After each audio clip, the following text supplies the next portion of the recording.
최근 중국 관영 매체 환구15가 한국산 장갑차에 막말을 쏟아붓고 있습니다. 인도군의 차세대 경전차 도입 사업에서 하나디펜스 K21 경전차가 유력한 후보로 떠오르자 중국이 이를 크게 두려워하는 것인데요. 중국과 국경 분쟁을 벌이고 있는 인도는 새로운 경전차로 중국군의 우위를 점하려 하고 있습니다. 이에 환구15는 인도, 한국 전차를 사들여 중국에 맞서나 한국 전차에 얼마나 많은 구멍이 있는지 자신도 모를 것이라는 제목의 기사를 냈습니다. 이 어처구니 없는 내용을 살펴보면 한국 군사 기술은 최근 수년간 상당한 발전을 이뤘지만 아직까지 기반이 약하다. 외국 군사 기술에 대한 높은 의존도를 극복하지 못했다며 한국 방위산업 전체를 평가절하했는데요. 환구15는 K21,105 경전차 성능을 자국의 15식 경전차와 비교해 깎아내렸습니다. 특히 한국에서 가장 높은 고도는 2000m에 불과해 고지대에 산악시험도 못한다. 4000m 고원에서 현장 테스트를 마친 15식 경전차와 경쟁하겠다는 자신감은 어디서 나오느냐며 K2105 경전차로 중국의 15식 경전차를 대적할 수 있다는 것은 한국의 환상에 가깝다고 주장했습니다. 그러나 중국의 15식 경전차가 고원지대에서 절대적 우위라는 주장은 희망사항에 불과합니다. 중국이 15식 경전차에 적용했다는 신기술은 일반 차량용 엔진에도 널리 사용하는 티보차서인데요. 티보차서란 엔진의 배출가스를 이용해 터빈을 돌리고 여기서 발생하는 에너지로 공기를 빨아들여 대기압보다 높은 압력으로 보먼의 출력을 높이는 기술을 말합니다. 보통 디젤 엔진은 고도가 1000m 높아질 때마다 출력이 약 10%씩 줄어드는 반면 티보차서가 적용된 엔진은 감소폭이 2% 정도입니다. 15식 경전차의 900마력 디젤 엔진에 티보차서 기술이 적용되기는 했습니다. 그러나 K21 계열에 장착된 D2840LX V10 엔진도 마찬가지입니다. 따라서 중국 측 주장과 달리 15식 경전차가 K21-105보다 고원지대에서 남다른 기동력을 갖췄다고 보기는 어렵습니다. 오히려 한국의 K21-105의 엔진이 더 신뢰를 받고 있는데요. 또한 화력과 방어력의 경우 K21-105가 15식 경전차를 오히려 능가한다는 평가가 많습니다. K21-105의 포탑은 최근 국제방위산업 시장에서 주목받는 벨기에의 고성능 포탑 메이커 존 고커를 디펜스 제품입니다. K21-105의 105mm 주포는 다양한 스마트 탄약은 물론 사거리 5km에 달하는 주포 발사 대전차 미사일 팔라릭 105도 발사할 수 있습니다. 이 미사일은 랜덤탄두로서 550mm 이상 두께의 전차 장갑판을 관통할 수 있는데요. 15식 경전화는 물론 중국군의 주력 96식 전차도 위협할 만한 화력입니다. 반면 중국제 105mm 주포로 발사하는 대전차 미사일 GPE는 사거리가 5000m라는 것 말고 성능이 검증된 바 없습니다. 15식 경전화는 평범한 대전차 고폭탄두를 사용하기 때문에 모듈식 복합장갑을 채택한 K21-105 경전차를 일격에 격파할 수 있을지 의문입니다. 즉 직접 부딪혀봐야 우위를 확인을 할 수 있을 텐데요. 이번 기회에 인도가 K21-105 경전차로 중국의 15식 경전차를 무참히 짓밟아 버렸으면 좋겠네요. 그렇다면 전차 공격력의 핵심인 사격 통제 장치는 어떨까요? 15식 전차의 사격 통제 장치 스펙은 정확히 알려지지 않았습니다. 다만 중국의 최신 전차 기술이 집약된 개량형 96식 전차가 매년 리시아 탱크 바이애슬론에서 저조한 명중률을 보여온 만큼 15식 경전차의 수준도 크게 다르지 않을 것으로 예상되는데요. 방어력도 K21-105가 15식 경전차보다 뛰어난 것으로 보입니다. K21-105의 존 고커릴 디펜스 포탑은 30mm 철갑탄 직격을 막아낼 수 있습니다. 모듈식 복합장갑을 둘은 덕에 화학에너지탄을 맞아도 승무원과 내부 장비를 보호할 수 있는데요. 중국 15식 경전차 주포로 발사하는 날개 안정식 철갑탄을 제외하면 대부분의 공격을 막아낼 수 있는 방어력입니다. 그러나 15식 경전차의 방어력은 중국이 자체 개발한 683식 복합장갑이 부인 것 빼고는 알려진 바가 없습니다. 문제는 96식 주력 전차와 크기가 비슷하고 동일한 복합장갑을 채택했지만 8톤이나 가볍다는 점입니다. 가뜩이나 3세대 전차 가운데 방호 성능이 가장 뒤처지는 장갑들을 8톤이나 덜 장착했다면 방어력은 크게 떨어질 수밖에 없습니다. 결론을 내리자면 중국의 15식 경전하는 화력과 기동력, 방어력 그 어떤 부분도 K21-105를 뛰어넘을 수 없습니다. 따라서 중국 관영 매체의 흠집 내기는 인도와 국경 지역에 한국산 경전차가 배치되는 것을 두려워한다는 방증에 불과하다고 할 수 있는데요. K21-105가 인도 경전차 사업 기종으로 선정될 경우 국산 경전차로는 첫 수출을 기록하게 됩니다.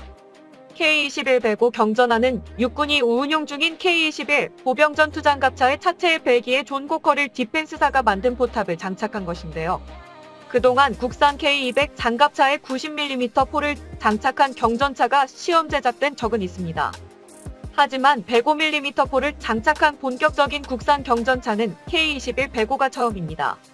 105mm 주포의 최대 사거리는 4km로 스마트 포탄은 물론 대전차 미사일도 발사할 수 있습니다. 분당 회대 발사 속도는 8발인데요. 750마력 엔진을 장착하고 최대 시속 70km의 고속으로 달릴 수 있습니다. 11.7mm 원격 조종 기관 종탑을 장착할 수 있고 14.5에서 30mm 기관 총탑 및 기관 포탄을 방어할 수 있습니다. 전투 중량은 27톤가량입니다.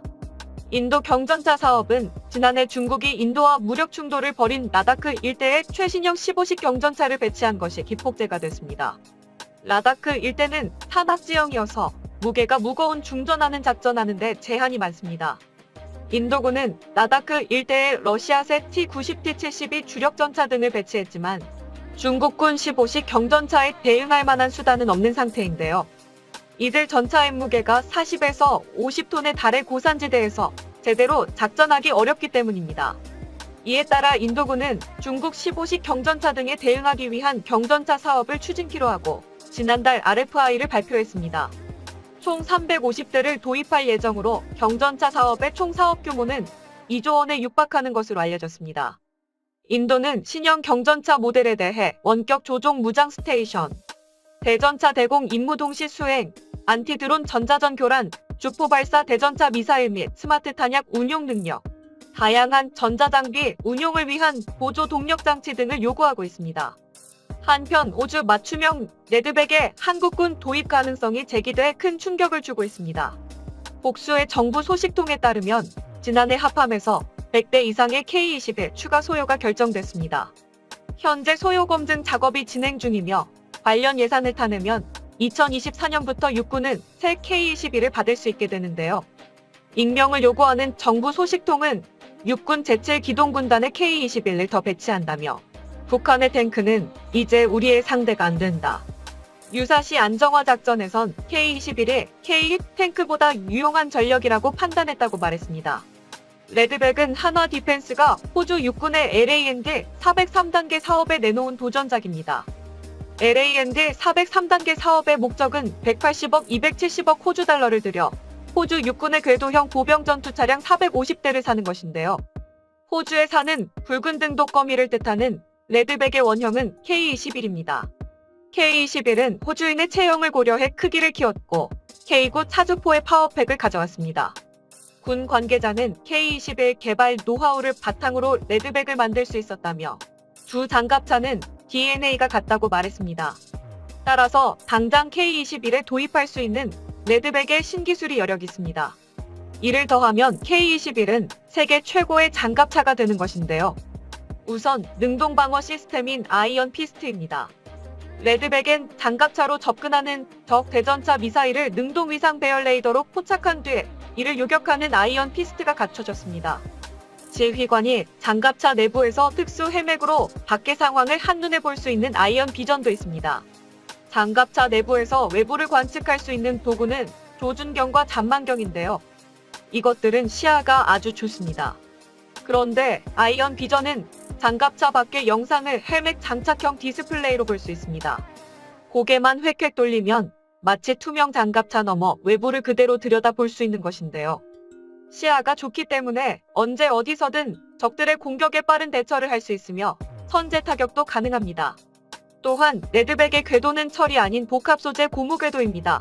고무와 내열성 강화 합성 섬유, 철선으로 만들어졌는데요. CRT는 철제 궤도와 비교하면 주행 소음이 적고 기동 성능이 높아집니다. 내구성도 더 늘어나는데요. 철제 궤도보다 50% 이상 가볍기 때문에 연료를 아낄 수 있습니다. 한화 디펜스 관계자는 레드백의 아이언 피스트 아이언 비전 CRT는 예산만 주어진다면 K21에 바로 적용할 수 있다고 말했습니다. 2023년부터 K21을 야전에서 공장으로 가져온 뒤 점검하고 성능을 높이는 창정비가 이뤄지는데요. 이때 성능을 레드백 수준으로 높일 수 있습니다. 즉, 한국형 레드백이 탄생할 수 있다는 것입니다. 문제는 비용입니다. 신형 레드백 단가는 40억 원 수준인 K21보다 꽤 비싼 편입니다. 창정비 비용도 20억 원보다 더 많이 필요할 것으로 예상됩니다. 그러나 10년 후 K21을 현재 레드백 수준으로 업그레이드하는 것보다 이번에 바로 성능을 끌어올리는 게 더 경제적이라는 지적도 나오고 있습니다. 2021년 여성가족부 예산이 전년 대비 무려 10%나 증가한 1조 2,325억 원으로 확정되었습니다. 2017년부터 여가부 예산은 약 45%가 늘었는데요.